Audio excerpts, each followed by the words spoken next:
All right, let's welcome to the Media Center, Jon Rahm, captain of Legion 13. John, welcome back to Singapore. You come into this week straight off your win in Hong Kong. You said on Sunday that there was a bit of a feeling of relief. Have you had any time to reflect on that win? And can momentum be a real thing when you immediately jump right into another tournament? Not a little bit of relief, a lot of relief. I don't know if I've had too much time since obviously the next day at 10 a.m. we're boarding a plane to come here, right? So the mindset almost immediately switches to this week, which I think it can be both a blessing and a curse. Maybe you can celebrate the accomplishments afterwards, but it's also a blessing that you have the opportunity to compete right away while you know you're playing good. I think momentum is a thing, but you also have to prove it, right? So you gotta keep working at it. I think it's very easy to get a little complacent and be like, oh, I played good last week, I'll be fine this week. No, you still have to do all the good work that goes into it.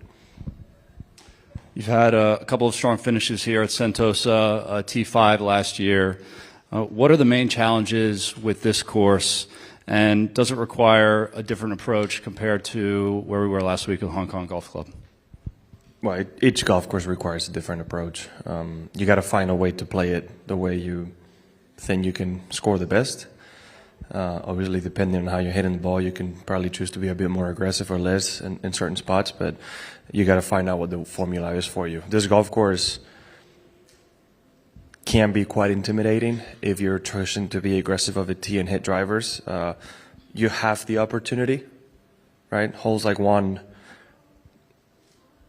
give you the opportunity. You can hit a driver out there. You can go out with maybe a 5-wood 2-iron to the left side of the fairway, you kind of snake. So it's a very narrow spot. You can go a little bit further back with maybe a 4-iron or 3-iron. Those are clubs for me, obviously. Some people hit less or more. Too short of the bunker, right? So now you're choosing how far you're going to have into the green. It's very, very big green, so there's a big difference between a front pin and a back pin. Coffee. And so on the same hole, if you choose to lay up of the tee, you might end up with a 6-iron, right? And if the next day you're aggressive and it's a front pin, you have a wedge shot. So there's a lot of variability on the course and how it plays and what you decide to do. And like that applies to quite a few holes out here. You can have that same thought in a lot of them, and I think that's why you're going to have very different champions. But at the end of the day, because it's narrow fairways and greens, I know that matters everywhere. But with a rough here, you got to be in play. Thank you. We'll open up to the floor. Hi, John. So when you won in Hong Kong last week, that was the 8th different country that you've won in your career. And Sergio's won 18, Seve was 20 plus. And I'm just curious, how important is it from your perspective in terms of your career to have success across the globe instead of maybe just limited to, a couple of countries? I'm trying to think right now what 8 countries, but I can tell you if you want to know. No, well, I probably remember. Right? I certainly never thought about it that way. I think the only thought I've ever had is how many continents are you able to win, and we don't always. I've never played in Africa, so that's always been a limit. But I think, or actually, matter of fact, never played in South America either. So I've been able to play in 3 and win in 3. I guess 4. I haven't won Australia yet, but I guess it can put things in perspective as well. I think, at least in my case, up until LIV, I didn't play as much worldwide as so many of the players had to play in the 70s, 80s, 90s, maybe early 2000s, especially if they were European, right? Having the opportunity to go and play and go win events elsewhere. I'll be very curious to know where Greg Norman's at, because I think it was over 100 wins in his career is probably quite diverse as well. I think it's really unique, the opportunity to go and play and take your golf to different corners of the world and be able to win in them. it's quite special. I thought 8 was a lot up until you mentioned Sergio having 18, and then knowing Sevi had 20-some. It's impressive. So knowing that we're playing in 10 different countries in LIV, hopefully I can keep adding to that tally and hopefully get to 10 someday and maybe 20 someday. Is there a certain challenge to, dealing with a bunch of different courses that are not kind of all the similar? For instance, last week was 6,700 yards. This one's a lot longer. Is that something that appeals to you? That's kind of like being able to win on a bunch of various courses like that? I think it shows to true greatness of a player if you can win in any type of environment, any type of golf course, country, setup. It's a bit like in tennis, right? If you're somebody that can win across all surfaces, you're obviously going to be considered a better player, and I think this could be kind of the same. You obviously think about it mainly in majors in golf terms, but when you're someone that can do it across the board and consistently, yeah, I think it shows to your ability to adapt and your ability to play golf. And speaking of majors, you must like the form you're in with the Masters a few weeks away. Yeah, but we're here this week, we're in South Africa next week, and then we still have 2 weeks off, right? So still a lot of time till the Masters. So I'm not worried about what I have to do today here in Singapore and think about Augusta when the time comes to it. But with that said, there's things we can do while prepping for tournaments that also help for Augusta. So it's a balancing act. All right, thanks. To your right. Hi, John. Where do you feel your game is at the strongest right now?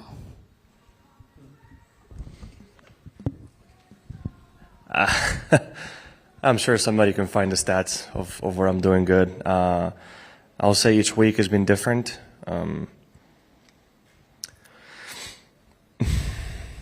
I'll say I think I've been putting really well,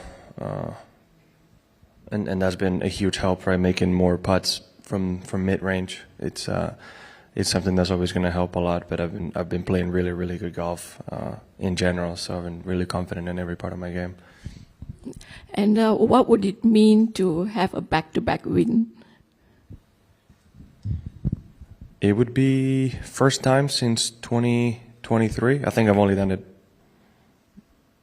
very few times in my career that I've been able to go back-to-back. So, and usually they're spaced out with weeks in between, not back-to-back weeks. So it'll be a huge accomplishment. I hope I can give myself the chance on Sunday. Thank you. Michael? Congratulations. Have you ever changed equipment this year? Like a driver, fairway wood? Only driver. The only change from last year is the new Quantum driver. Could you tell me the impression of new driver for you? Matter of fact, only the driver head. I usually don't even change the shaft. I take the old head and put the new one in, and we go on. I don't like to change much. I've gone down that path, and it hasn't worked out for me very well, and I've sacrificed 3-4 months of the season before realizing that what I had was good enough. Mm-hmm. And I've also had things where I should have changed earlier, right? So it's a bit of a tricky situation, but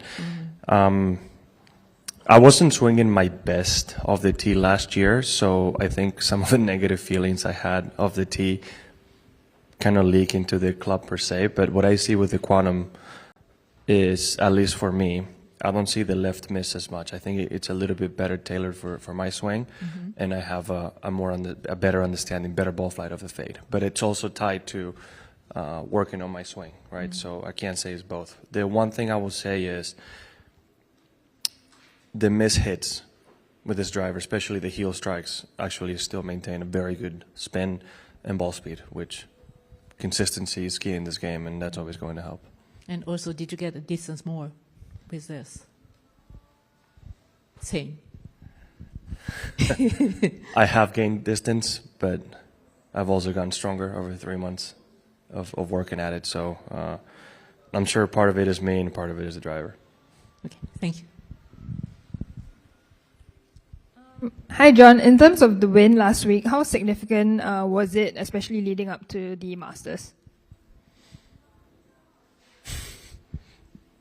I mean, you must think the Masters is tomorrow, because I feel like it's still with 2 more events. It's very significant in the sense that I don't have to hear again that I've played 20-some events and haven't won yet. I haven't won in 2 years and all those things.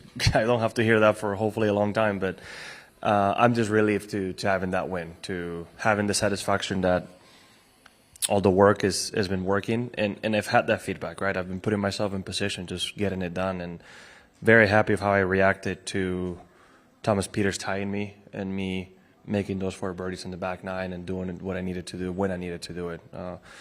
Those 13, 14, 15 was about as flawless as I can play, and I can strike the ball. So very happy about that, which is always going to be a huge confidence booster going to Augusta, right? But like I said earlier, while it's in our mind and in the back or the front of our mind, we still have this week to take care of before we think about the Masters. So trying to focus on that.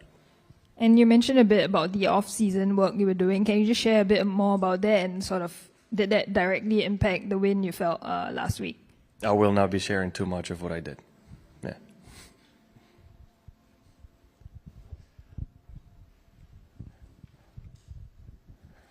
Okay, hi John, and how do you adapt your game to change in the weather condition from Hong Kong to Singapore? I like that question because I think nowadays we get the question of, oh, how does this golf course fit your game? And as my opinion, kind of developing from the question that Mike asked earlier about playing in different countries and different courses, is our job as golfers to adapt to the golf course. And the one that can do that the better, I think the more complete and better golfer will be. It all depends on how you're hitting it and the conditions. Usually we don't have too much wind here, even though today is very windy. So it's not overly windy, so you're kind of free to be able to choose what you do off the tee, right? But like I said earlier, it's not a golf course in which you're going to be hitting an overwhelming amount of drivers. It's a lot of positioning off the tee, so you're going to have to figure out what club you want to hit to put it in the fairway, and then most likely a mid-iron, right? It's a lot of 9 to 7 iron into the greens, possibly more depending on wind, possibly less depending on obviously on what you hit off the tee. But I think that's one of those situations where you kind of need to ball strike the rest of the field to death if you can, because the greens are so good. Anybody that's putting well is going to be able to make putts. I mean, those are arguably the best greens we see all year, and good putters are always going to have a good day. So you need to make sure your ball striking is up to par so you can give yourself a lot of good chances. Thank you. Hi, John. Yeah, so, it's been a bit eventful week for you, with the issues with the DP World Tour and also, getting some of your fellow players in from the Middle East. So with all those distractions aside, you still managed to win in Hong Kong. So what does it say about your mentality to kind of go ahead even with all the distractions?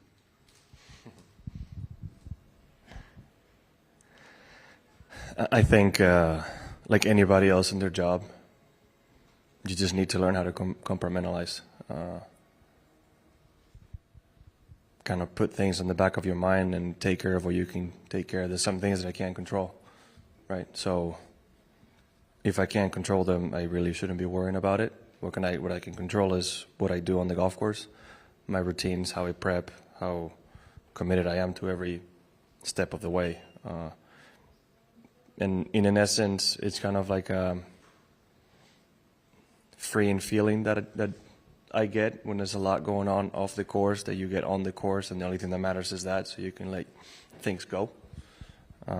With that said, it was a massive, massive relief to have those guys land on Wednesday, right? Just up until they landed and I saw them in person, there was still some nerves that night from Tuesday to Wednesday, being up virtually all night looking at the flight tracker, making sure they were taking off, making sure everything was okay, making sure they were out of the path of any possible bombing and they were in safe space was a lot, but I could feel a lot of relaxation after they landed, right? All the other stuff,